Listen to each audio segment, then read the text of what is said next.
이사야서는 우리가 역사적 그 세 단계로 분류한다 했어요.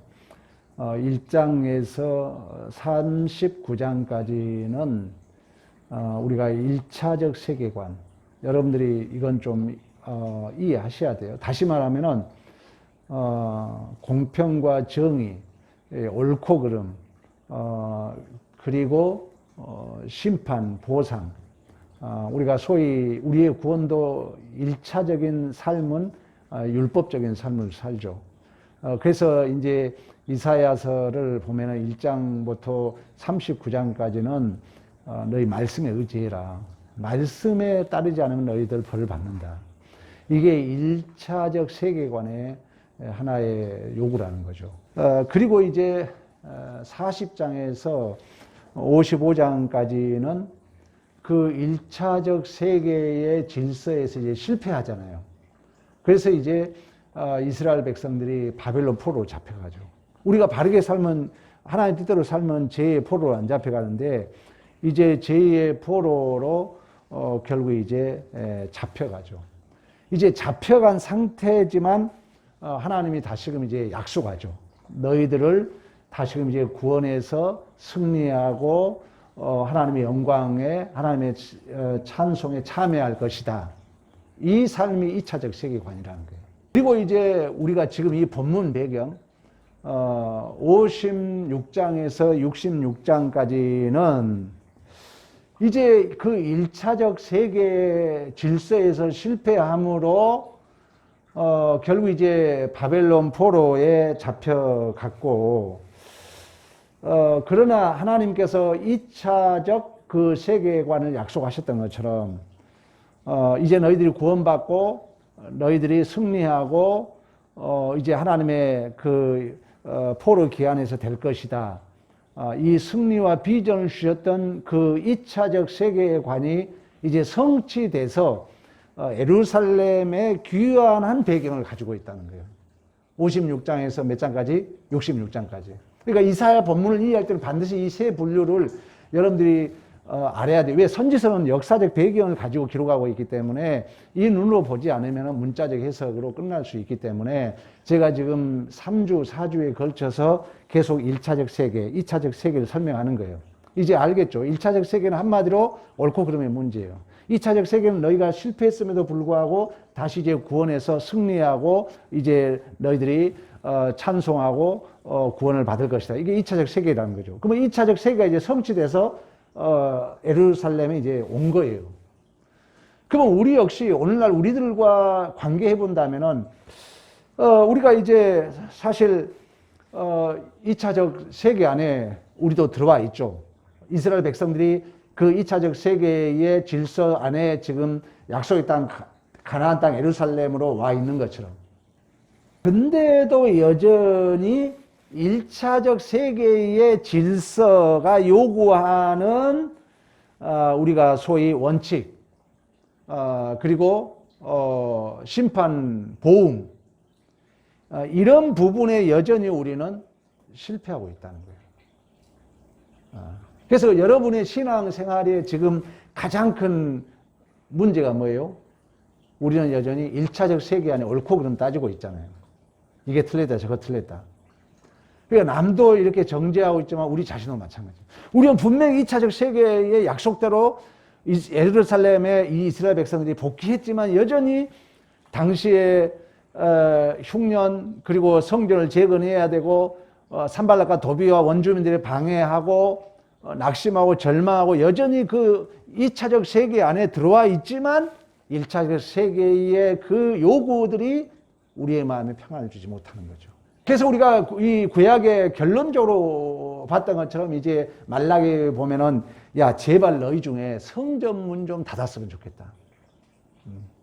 그러니까 이것이 무슨 내용이냐는 얘기예요. 그리고 우리가 이제 1차적 세계, 2차적 세계관에 대해서 공부한다면은 3차적 세계가 무엇인가?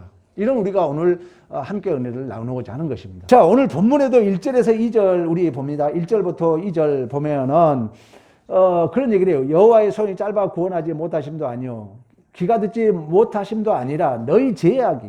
그러니까 여전히 지금 이 56장에서 66장까지는 배경이 어디라고요? 예루살렘에 와 있는 거예요. 그럼에도 불구하고 여전히 그 제약으로 말미암아 하나님의 구원의 능력이 없어 구원하지 못한 게 여전히 그 1차적 세계관에 붙잡혀 있는 당시의 유다 백성들을 책망하고 있는 거죠. 3절에도 각종 피를 흘리고 4절에도 불의한 재판을 하고 5절 8절도 불의의 도모와 그 계획의 실행에 정의가 없음을 책망하고 있는 것입니다. 우리가 59장 1절부터 8절까지. 즉 원칙과 보상과 심판의 1차적 세계의 질서의 실패로 말미암아 하나님의 관계가 파괴되었음을 책망하고 있는 거예요. 우리도 그러잖아요. 우리도 여러분 중요한 내용이죠. 우리도 구원받았다 하지만 여전히 불만족스러운 게 뭡니까? 나도 모르는 사이에 1차적 세계관이 나를 올무로 잡고서 한숨이 있고 또 여전히 우리의 사고 방식은 1차적 세계 속에서 잘했다 못했다만 따지고 있다는 거죠. 율법적으로. 지금 그 얘기를 하는 거예요. 그리고 이제 9절부터 이제 우리가 두 번째 단락은 결국 이제 15절까지 보세요. 이제 이런 이제 관계 속에서 9절에 봅니다. 정의가 우리에게 멀었고 공의가 우리에게 미치지 못한지 우리가 빛을 발하나 우리가 맹인같이 담을 더듬었고 이제 회개하는 거예요. 우리의 강장한 자 중에 죽을 자 같으랴. 우리가 곰같이 부르짖으며 우리에게 멀었도다. 우리의 허물이 주의 앞에 심히 많았다. 11절 우리의 죄가 우리를 거쳐 증언했다. 우리의 허물이 우리와 함께 있음이라. 13, 14절 우리의 죄악을 우리가 아나이다. 우리가 여호와를 배반하고 속였나이다. 우리 하나님을 떠나서 돌이켜 푸악과 폐역을 말하며 거짓말을 마음에 잉태하여 나았으니 정의와 공의와 정직과 성실이 없으므로 악을 따라한 자가 탈취를 당하는도다. 이제 철저하게 이제 우리의 잘못을 회개하고 자백하죠. 우리도 여러분 반복된 신앙 아닙니까? 우리도 1차적 세계 속에 걸려서 또 회개하고 아니 제가 봐도 솔직히 저 자신을 봐도 그래요.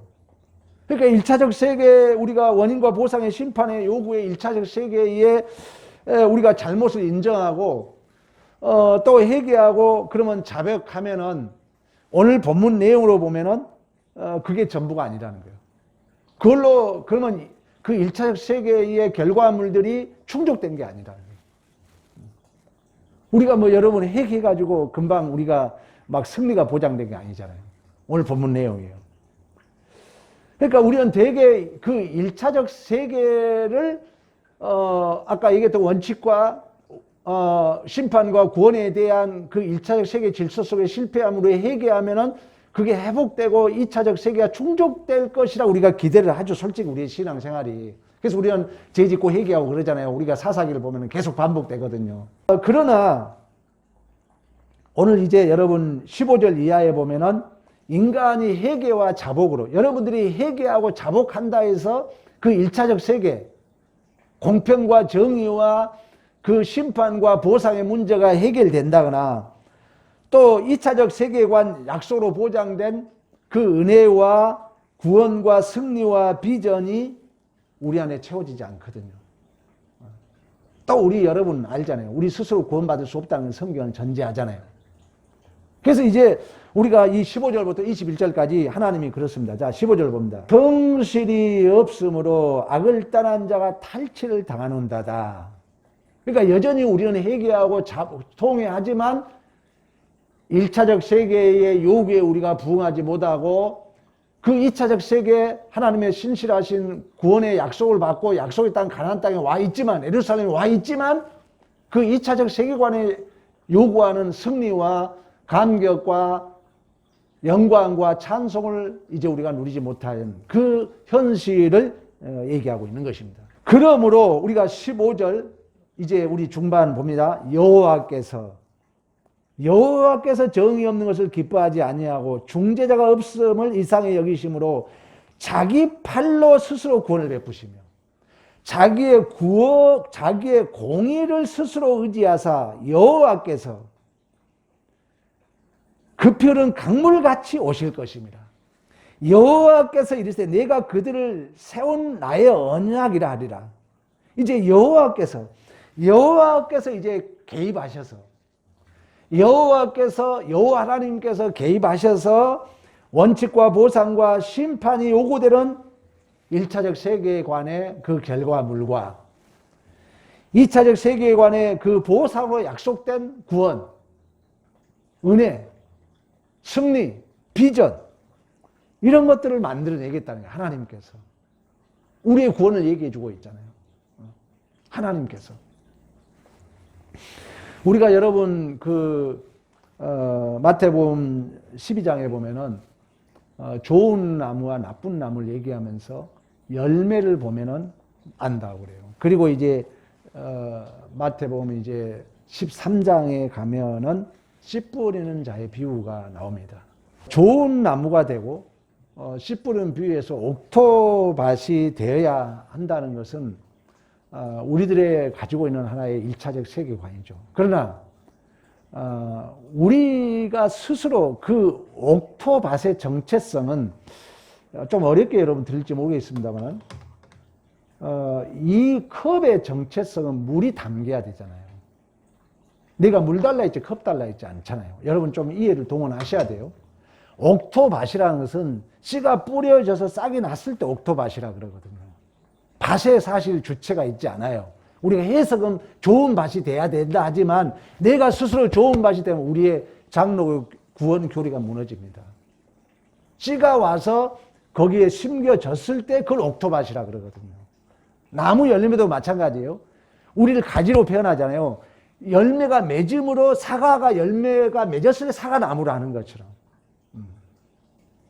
그러니까 오늘 본문에 좀 어렵게 여러분 들릴지 모르겠지만 이 1차적 세계, 2차적 세계 우리가 스스로 충족하지 못하기 때문에 그 열매가 맺어짐으로 그 사과나무의 정체성인 사과란 열매가 맺어짐으로 그 존재와 지위가 보장되는 것처럼 그 나쁜 나무는 그 열매로서 그 보장하고 있는 것처럼 옥토밭은 우리가 스스로 옥토밭이 돼서 내가 스스로 열매를 맺는다면 우리의 구원론이 무너진다니까요. 그 씨가 와서 거기에 심겨져서 싹이 나고 열매가 맺음으로 그 밭이 옥토밭이 된 줄로 믿습니다. 그래서 여러분들이 그걸 아셔야 돼요. 우리 스스로는 열매를 맺을 수 없는 거죠. 그러니까 우리는 구원 받았음에도 불구하고 여전히 오라라는 공고한 사람이로다. 이걸 잘 알아야 돼요. 이걸 모르니까 그걸 가지고 바로 우리는 심판 정죄하거든요. 이건 나를 자각하기 위한 하나의 은혜의 수단이거든요. 우리는 여전히 이 2차적 세계 안에 구원받았음에도 불구하고 이 열매는 내 스스로 맺을 수 없기 때문에 우리는 여전히 오라라는 공고한 사람이로다 탄식할 수밖에 없다는 거예요. 우리 권사님 마음은 최선을 다하고 있지만 안 돼요. 우리 인간은 여전히 충족해 줄 수 없어요. 하나님의 은혜가 나에게도 임하고 어머니 권사에도 임했을 때만이 거기에 안식이 있어요. 절대 우리 노력으로 안 돼요. 그래서 우리는 하나님 앞에 기도하는 거예요. 하나님께서 내 마음에도 은혜의 열매가 맺혀야 되고 그 어머니 권사님에게도 하나님의 은혜가 임해야 서운함도 없고 어떤 환경에 있어도 감사하고 내가 이렇게 믿음으로 감당해 가는. 그래서 제가 요즘 근리에 와서 여러분들이 강조한 게 뭡니까? 믿음이 성숙해야 됩니다. 별것도 필요 없어요. 믿음이 성숙하지 않으면은 여전히 우리는 환경만 탓하고 있을 것입니다. 그러나 믿음이, 근데 이건 답이 없어요. 내가 그 현실을 감당하게 되면 어느 순간에 내가 믿음이 성장하게 돼요. 믿음이 성장하게 되면은 사도 바울이 고백했던 것처럼 내가 삶의 일체 비결을 배웠노라 내게 능력 주신 자에서 모든 것을 할 수 있노라고 고백했던 것처럼 우리의 신앙생활은 환경의 불연속성을 얘기하지 않습니다. 내 존재의 신앙이 성숙해서 내 존재를 얘기하고 있어요. 그래서 우리가 이제 성숙해야만이 내 신앙이 성장해야만이 그 현실을 그 사건을 그 정황을 우리는 믿음으로 감당하게 된 줄로 믿습니다. 좋은 나무, 또 옥토밭, 이 정체성은 나무와 밭이 주체가 아니라는 거예요. 사과 나무에 사과가 열매 쓸 때 그 나무, 사과 나무의 정체성과 지위와 가치가 보장되는 것처럼, 내가 물 떠오라 했을 때, 물이 담겨졌을 때 이 컵이 가치와 존재가 보장되는 것처럼, 결국 그 열매는 우리가 만들어낼 수 없다는 거예요. 하나님이 우리 안에 맺어주시고 하나님이 우리 안에 채워주신 줄로 믿습니다. 그래서 기독교 복음은 밭과 나무의 정체성이 그 씨와 열매로 증언되듯이 하나님의 은혜로 생명이 들어와서, 그 예수의 생명이 들어와서 여러분들이 고민하는 1차적 세계, 우리가 여러분 1차적 세계 십경은 율법이잖아요. 율법 우리가 스스로 지킬 수 없잖아요. 율법의 정신이 사랑이잖아요. 근데 이 예수가 내 안에 들어와서 이거에 충족되는 것처럼 2차적 세계도 마찬가지예요. 구원으로서의 우리가 이미 하나님의 약속의 성취로 기적을 통하여 그들이 예루살렘에 와 있지만 여전히 그들이 그 1차적 세계의 요구에 고민하고 갈등했던 것처럼 우리들도 마찬가지거든요. 구원받았지만 여전히 1차적 세계, 2차적 세계 우리가 승리와 비전을 누리지 못하지만 그 나무의 열매가 맺어줌으로 그가 사과나무라는 것이 열매를 보고 그 지위와 보장과 정체성이 보장되는 것처럼 우리 안에 그 예수의 생명이 우리 안에 맺어짐으로 우리의 존재적 정체성과 지위와 가치가 보장되게 될 줄로 믿습니다. 그래서 우리의 구원을, 그래서 우리가 에베소서에 보면은 하나님의 우리가 예정론이라고 그러죠. 작정이라고 그래요. 하나님의 계획이라고 그래요. 그러니까 우리의 구원이 전적인 하나님의 선물이었고 은혜인 줄로 믿습니다. 이스라엘 백성도 마찬가지입니다. 하나님의 은혜로 이제 그 구원과 승리와 그 약속의 성취로 그 2차적 세계관의 현장으로 예루살렘에 왔잖아요. 바빌론 포로가 귀환됐잖아요. 고레스 마음을 감동시켜서 1차, 2차, 3차 예루살렘에 돌아왔다는 거예요. 그러나 여전히 1차적 세계관의 요구로 인한 낙심, 절망, 성전도 세울 수 없죠. 저대로 살아갈 수도 없죠. 이 갈등. 그때 하나님께서 오늘 여러분 말씀했잖아요. 방금 우리가 15절 여호와께서 살피시고 여호와의 팔로, 여호와가 자기의 공의로, 여호와께서 강무리로 대세오시고 내가 그들과 세운 나의 언약이 이러하다면서 하나님께서 그걸 이루시겠다고 말씀했던 것처럼 결국 하나님께서 의와 진리 대신 예수 그리스도로 말미암아 이 1차적 세계, 2차적 세계관이 동시에 성취된 줄로 믿습니다. 그래서 우리의 구원이라는 것은 여러분 외부에서 오는 거예요. 내가 할 수 없어요. 그래서 여러분 우리가 살아가면서 하나님이 항복시키는 건요, 절대 너 잘했다고 항복시키지 않아요. 우리의 한계를 드러내요. 선악과를 따먹은 다음에 헐벗음을 폭로시키잖아요. 완전히 벗은 거, 부끄러움을 하는 거. 그건 결핍을 폭로시킨 거예요. 그래서 여전히 하나님의 은혜가 필요하다는 거예요. 내 공로 내놓을 수 없어요. 여러분들이 어떤 어려움을 당해보면 그걸 알아요. 극한 그 현실에 가보면은 내가 아무것도 할 수 없다는 걸 알아요. 오직 하나님의 은혜가 임해야 돼요. 하나님의 은혜가. 그 얘기를 하는 거예요, 지금. 그랬을 때 여러분이 겸손할 수 있어요. 함부로 도덕적 문제로 법이 요구하는 외부적 강요, 도덕이 요구하는 내부적 강요를 함부로 우리가 얘기하지 못하는 거예요. 이런 것들을 모르면 우리가 자만과 교만에 빠질 수 있습니다. 처럼 여러분, 구원이라는 것은 오직 외부적인 하나님의 은혜와 능력과 선물로 주어진다는 이 비밀스럽고 신비로운 기적을, 이 이야기를 축원합니다. 그런 의미에서 여러분, 그러면 3차적 세계는 뭐냐? 구원론에 있어서 중요해요. 1차적 세계에는 공평과 원인과 결과 법칙, 우리 욥기하고도 다 연결돼요. 여기 1차적 세계에 머물러 있다는 거예요. 그게 이사야 1장에서 39장까지예요. 그래서 실패해서 바벨론 포로로 잡혀가잖아요. 거기서 하나님이 2차적 약속을 해줘요. 너희들 구원받을 것이다. 너희들은 기적으로, 은혜로 승리할 것이다. 2차적 세계관이에요. 그래서 그 세계관의 실제적 사실로 예루살렘에 왔잖아요. 왔는데 1, 2차 세계관이 여전히 해결되지 않는 그 현실을 어떻게 이해할 거냐는 얘기예요. 이게 이해 안 되면 쓸데없는 불평한다니까. 저는 요즘 이런 것들이 이해되니까 저를 끝까지 기다리는 거예요. 어떻게 끝까지 하나님의 주권을 바라보는 거예요. 하나님이 개입하세요. 하나님이 개입해야 돼요. 하나님이. 그러면 3차적 세계관이 뭐냐? 3차적 세계관은 여러분, 자, 여기 보세요. 컵에 물이 담겼을 때 이 정체성이 보장되는 것처럼. 내가 물 가져라 했지 컵 가져라 말 안 했잖아요.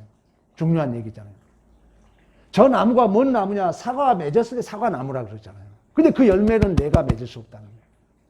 그러나 그 컵에 물이 담긴 것처럼 나무에 열매가 맺고 그 밭에 씨가 뿌려져서 싹이 나고 열매를 맺었을 때 옥토밭이라고 얘기하는 것처럼 우리는 이미 예수 안에서 우리는 이미 사실 승리의 삶을 살고 있는 거예요. 그러나 여기서 중요해요. 여기는 이제 신학적 지혜가 동원돼야 돼요. 이건 뭐냐면 이미와 아직의 관계. 이미 우리는 카이로스 시간 속에 이미 완료되어 있어요. 이미 나는 승리자로 결정되어 있는 거예요. 금메달 딸 자로 결정되어 있는 거예요. 그러나 이미 이루었다 함도 아니요, 이미 잡았다 함도 아니요. 이게 3차적 세계야. 여기서 우리는 믿음을 가지고 나는 반드시 금메달 딸 거야. 이 믿음을 가지고 오늘 이 시간 이 장소를 정직하고 진실하게 살아가는 것이 3차적 세계관의 삶인 줄로 믿습니다. 이 부분에 우리가 많이 우리가 실패할 수 있습니다. 여러분 3차적 세계관은 그래서 신학적인 백그라운드와 동원돼야 되고 성경은 그러한 뼈대 위에 해석을 해야 됩니다. 그래서 목사가 필요한 거죠. 여러분 3차적 세계관의 삶이라는 것은 믿음의 눈으로 보지 않은 답이 없어요. 이제 알아요. 예를 들면 하나님이 은혜를 줄 것을 알아요. 승리할 것을 알아요. 그래서 우리는 포기를 안 하는 거예요. 최선을 다 하는 거예요. 포기할 수 없어요. 어머니로서, 자녀로서. 그러나 여전히 내가 할 수 없는 거예요. 그래서 우리는 통회하고 오라는 공고한 사람이라 탄식을 해요. 그래야 우리가 겸손해요. 내 공로를 내세울 수 없어요. 여전히 그 은혜의 부모 앞에 우리는 기각돼요. 내 모든 공로가. 그리고 하나님의 은혜는 잘 살아왔다면 분명히 그 현장을 해석해 줄 거예요. 그래서 나이가 먹을수록 바른 신앙을 배워야 돼요. 진심. 제가 지금 경험을 보면 그래요. 저도 이제 나이가 먹어가면서 나이 먹을수록 하나님 바로 알고 가야 돼요. 왜? 나이 먹을수록 사람이 외로워지거든요. 그걸 모르면 이제 억울함 속에 살다 죽어요. 어쩌면 지옥 갈지도 몰라요. 우리가 이 3차적 세계는 여전히 갈등 속에 있어요. 그러나 우리는 이미 카이로스 시간 속에서 완료됐다는 이 믿음, 이미와 아직의 그 한숨과 우리는 갈등과 고민이 있지만 이제 우리는 3차적 세계를 아는 자들로서 이미 하나님의 시간 속에 완료되어 있고 우리 시간 속에서 훈련과 연단과 이미 금메달리스트로 결정되어 있지만 이미 잡았담도 아니요 이뤘담도 아니요 같은 그 삶의 현장을 우리의 믿음으로 날마다 쫓아가노라 날마다 달려가노라 마음으로 그 시간 그 장소 그 사건을 정직하고 진실하게 감당하는 것이 3차적인 세계관의 삶인 줄로 믿습니다. 우리는 그 삶을 살아야 돼요. 그 삶. 이게 안 되면요 자꾸 1차적 세계관 끌고 갑니다. 옳았다 틀렸다로 끌고 가요. 그래서 그 현실을 내팽개치는 거예요. 아니에요, 여러분. 그리고 2차적 세계를 자꾸 잘못 해석해요. 우리 인간의 공로로 그 될 걸로. 아니에요. 하나님이 하시는 것입니다. 하나님이 이미 하셨습니다. 그걸 믿고 가는 거예요. 그래서 욥이 그 1차적 세계가 무너지는 긴 장이 필요한 거예요. 42장까지. 그래서 그 세계관이 무너져요. 자기의 울타리가. 자기의 이해 범주가 무너져요.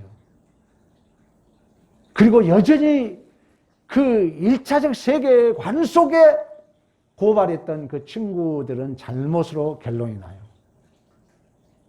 그리고 욥도 탄식하며 자기를 변명했던 것을 내 손으로 내 입을 가립니다. 그리고 카이로스 속에 숨겨져 있던 하나님의 그 계시를 그 계시의 비밀과 신비를 크로노스 역사 속에 눈으로 보게 된 줄로 믿습니다. 우리가 신앙생활이 누리는 이 복이 얼마나 여러분 크고 위대하다는 것을 여러분들이 알아야 됩니다. 1차적 세계관, 2차적 세계관, 이 3차적 세계관이 순서적이 아니라 뒤엉켜 있는 것 같지만 창조주 하나님의 위대하시고 신비롭고 그 성실과 능력 안에 우리는 이미 결정되어 있는 운명의 삶을 사는 줄로 믿습니다.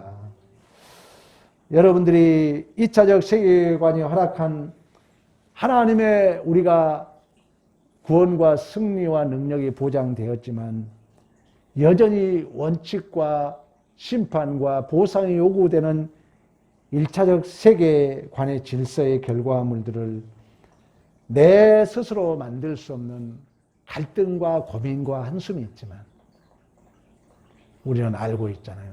이제는 믿음으로 이미 하나님께서 완료시켜 놓은 그 카이로스 시간을 알고 이미와 아직이라는 구원의 우리가 시간적 삼중 시제를 아는 자들로서 지금 주어진 이 시간, 그 운동장의 삶, 금메달리스트로서 땀을 흘려야 되고 눈물을 흘려야 되고 피를 흘려야 되는 그 운동장의 삶을 나는 이제 금메달리스트란 믿음을 가지고 성실히 그 운동장을 살아가는 삶이 무슨 삶이라고요? 제 3차적 세계관의 삶이라는 것입니다. 오늘도 여러분 3차적 세계관의 삶의 주인공으로 이 자리에 와 있는 줄로 믿습니다. 이 구원의 서정이 해석이 안 되면 방법이 없습니다. 내가 나가 누군지를 몰라서 우리는 여전히 선악과에 갇힌 안타까운 삶을 살아갈 수밖에 없다는 것을 다시 한번 기억하면서 여러분들이 살아가는 이 3차적 세계관에 흐르는 그 땀과 눈물과 수고와 한숨이 얼마나 복이라는 금메달리스트가 그 운동장의 그 훈련을 기쁨으로 맞이하는 이러한 믿음의 승리가 있기를 간절히 축원합니다.